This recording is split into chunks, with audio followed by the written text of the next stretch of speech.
এলাকাটা লকডাউন কেন আমরা বুঝতে পারছি না। এইসব এরা টিএমসির যারা চামচারা আছে জোরপূর্বক বলখাতাতে এসে এখানকার সব দোকানগুলো বন্ধ করে দিয়েছে গায়ের জোরে।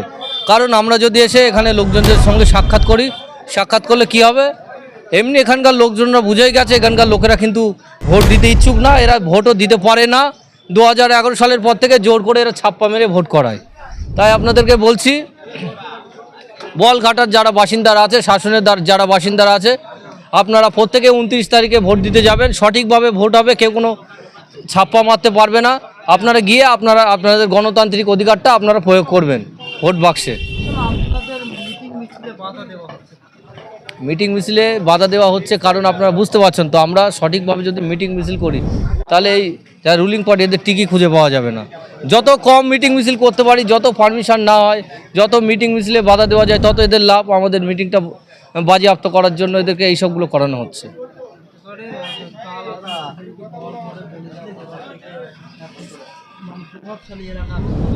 সব জায়গাতেই এর আগেও আমি গেছি, শাসন অঞ্চলে কোনো বুথে বাকি নেই।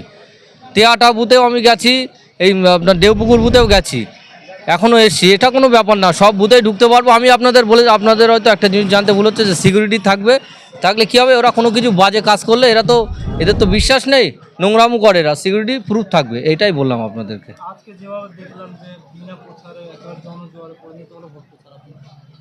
এটা মানুষের একটা জনস্রোত, মানুষের মনের আবেগ। এটা একটা মানুষ বুঝতে পারছে যে, আর মানুষও চায় যে এই রুলিং পার্টি, এই চোর সরকারকে মানুষ আর চায় না, শাসনের অঞ্চল আর চায় না।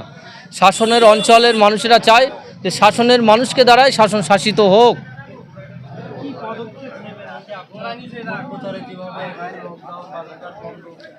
আমি তো এখানে বলছি, এখানে মার্কেটে সব দোকান বন্ধ করে দেওয়া হয়েছে এবং আজকে আমাদের প্রচারে যারা এসে কাউকে যদি কোনো রকম কটূক্তি করা হয় এবং কোনো রকম হুমকি দেওয়া হয়, তাদের বিরুদ্ধে আমরা আইনত স্টেপ নেব, ব্যবস্থা নেব শাসন থানাতে।